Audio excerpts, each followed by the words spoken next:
What is going on with this? My name's King J and I speak all things fighting games. I'm not going to lie to you. I saw this and I never really understood it. And there's a tweet from Capcom saying, the countdown begins. Tickets for Capcom Cup 12 drop soon on October the 10th.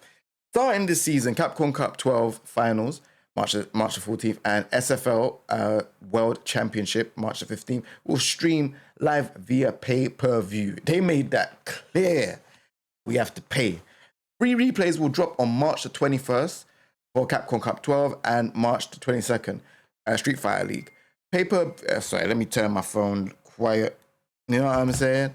Pay-per-view tickets will go on sale November the 12th. Don't miss the action. Join us live. Now, it's interesting because they made it clear that if you don't like this, you can watch the replays that are free. But while it's happening, you have to pay. Now, a lot of people had a lot to say, and I'm kind of like interested to see what people are saying. So I was watching what Brian F was saying, and he was basically saying this was the direction of Street Fighter 6 esports has been heading in with the success in Japan, but feel really premature. No region pricing for the World Championship with online qualifiers from around the globe is also rather tone deaf.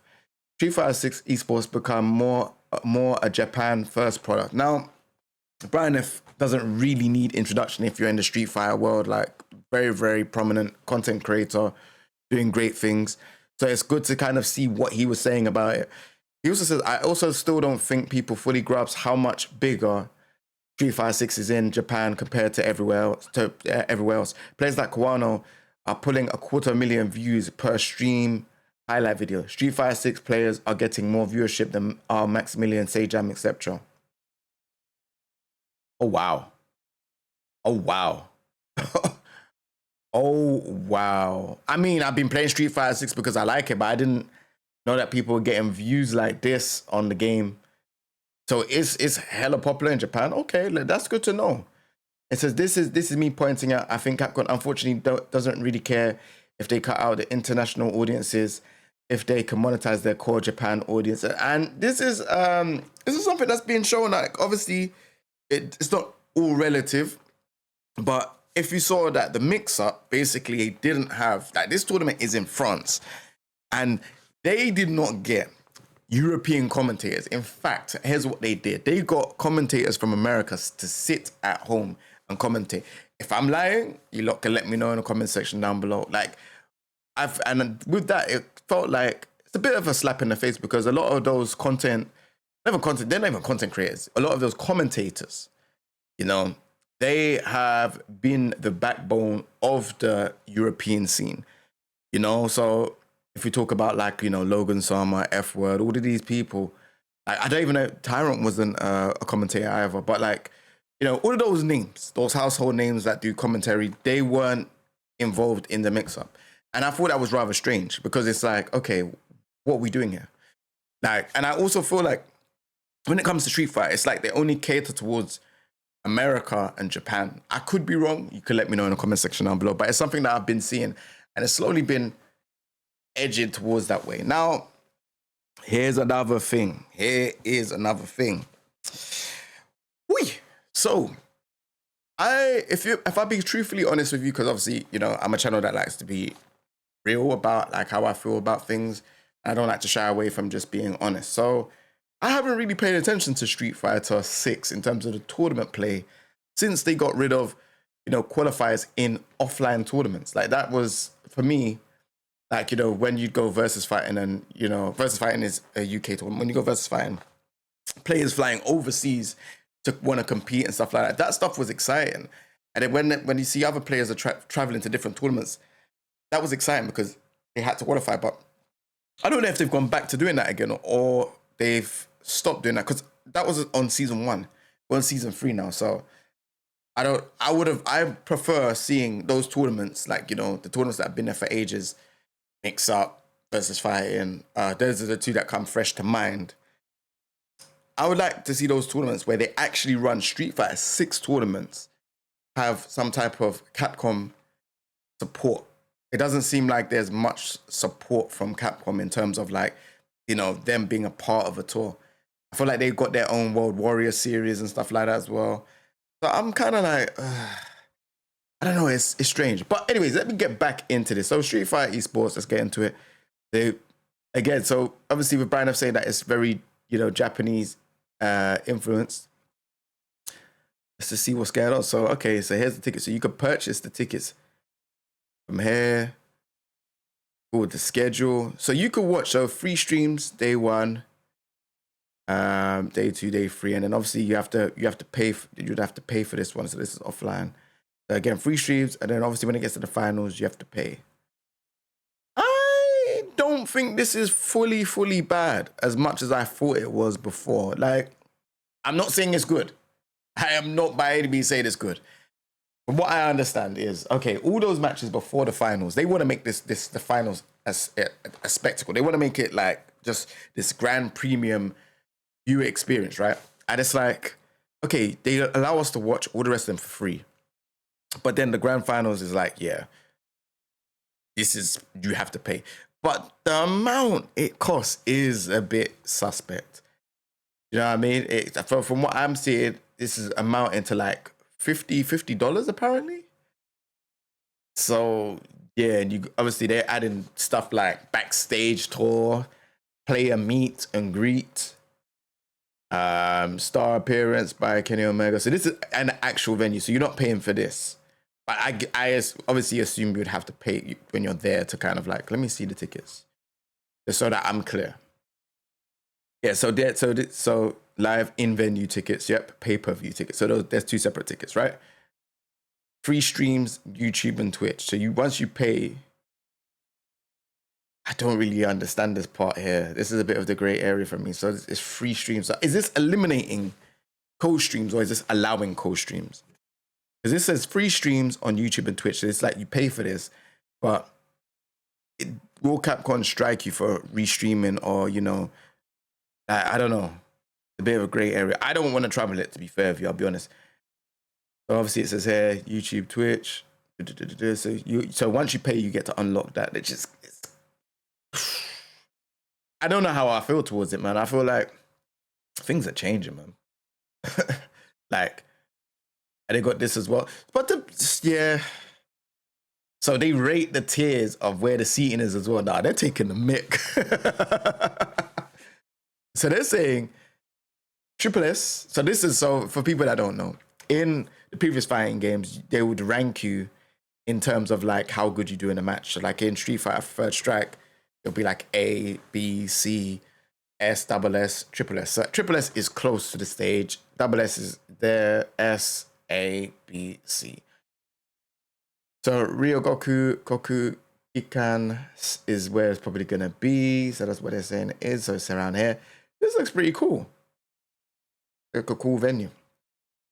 So this is interesting. Like, are they gonna be like inviting content creators here? Are they gonna be inviting players to watch and stuff? Like, how is it gonna be?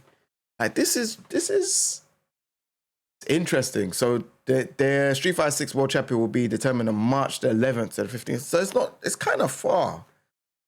What, a couple months? Yeah, it's kind of far still. But this is very, very interesting. Like I'm saying, this has never been, has it been done before? Has this ever been done before? I'm trying to figure out, has anyone ever done pay-per-view for the finals? Is this going to be like the model of how fighting games are going to be in terms of like, the Tekken World Tours, Capcom Pro Tour, 2XKO Tour? Like, this is going to be the model now. Like, you have to pay for the grand finals or you have to pay to watch it on stream. And there's even like one more funny thing before we close out the video. Obviously, June is known for like the anime games. He's basically said Capcom going to have NA players streaming SFL like this. And basically, people watch it from someone's glasses. So this is how wrestling is, isn't it? Like, sometimes when people, they're streaming and stuff, what they'll do is they'll sit on their glasses, yeah? Like this. And then, as you can see, I've got a ring light, so you can see the reflection of the glasses. So they just go real close like this. And then you could actually see, like, the match and stuff like that. And even just, like, the comments here, which is quite funny. Stop moving. Hi chat, please. 4K. Who's winning? Like, this is a funny tweet. This is a very funny tweet. Still, I'm not gonna lie. This stuff is interesting. Like I said, I don't know how to feel about it. I'm not really particularly happy. But at the same time, they do say the free replays drops like 5 days later. So they're not saying you can't watch it. They're just saying at that point, they want it to be a live experience. But what causes this problem is, I'm going to be so real. FGC, like, not everyone has money to be spending $50. Like, that's just the be all and end all. And on top of it, what is the reaction going to be like on Twitch? Like, or what's the reaction going to be like on Twitter when you announce the winner? It's like, oh, okay, this person won. I didn't get to see it. You know what I'm saying? The interaction is not going to be the same. So this is the problem. And I do want to talk about like some, like the way how Japanese fighting game developers handle certain marketing situations. Because obviously we've had similar situations with Virtual Fighter where they've showcased a character, and then they've showcased the character later on down the line again, and they've done 2 teasers. And it's like, no one's excited. This is not how you market the game. Same way with this, the way how you are pushing out the marketing for this pay-per-view is kind of like, I don't know, man. It is a bit distasteful, because I feel like in your down period, especially like Street Fighter 5, I feel like it was the tournament organizers and the pro players that were holding up your game, because you had a bit of a down period with Street Fighter 5, you know? So it's kind of strange that, oh, okay, you've seen Japanese content creators. I'm not saying this is what's happening. I'm only going by Brian F's logic. You've seen Japanese fighting game content creators making like the bank with Street Fighter 6. Oh, hey, we've got an event. You have to pay tickets. Hopefully that's not the mindset, because again, like I said, people want to watch this. People want to feel invested into this. And I think it's becoming a bit hard now, because the way how you're pushing out all of these monetary things, like especially like when I think I got the Ultimate Pass the first season, and that was like expensive. And I'm like, whoa, what's going on here? Like for Ultimate Pass. And then now, you know, you're in season 3 and it's same old, you know what I mean? Like, I feel wouldn't want this to be the end game for Pro Tours, and for us to have to, you know, keep spending money to watch a finals. I think it's gonna create a negative effect on just the wider audience, especially people that might not be able to pay to watch it. Do you know what I mean? There might be like certain countries we might not even be able to view it. Like, it's just, yeah, I don't know. And what I mean by not being able to view it is that, you know, certain people's like an internet connection sometimes is not great. So they might pay and their connection might not be great, and you've just spent that amount of money and it's just glitching. So yeah, I don't know. But anyways, like I said, this is what they're doing. $50 if you want to watch that. I've never really played it. If I'll be completely honest with you, the Street Fighter League, which is like a team-based tournament, I've never really paid attention to, if I'll be honest. But the Capcom Cup is something that's very huge. Capcom, when are you bringing back, like, when people win the tournament, they get to create their own costume for the character that they won with in the Capcom Cup? That was such a sick thing. Like, why did you take that away? Like, Street Fighter 5, I always wanted to see who would make a costume and what it's going to look like, and then you just strip that away for no reason. Like, let's see that come back again, man. You lot are getting a lot of monetary value from things. Like, let's not strip away stuff that was such community-based things and unique to Street Fighter. But yeah, let me know what you lot think in the comment section down below. We'll be on to the next video. Take it easy, everyone. Peace.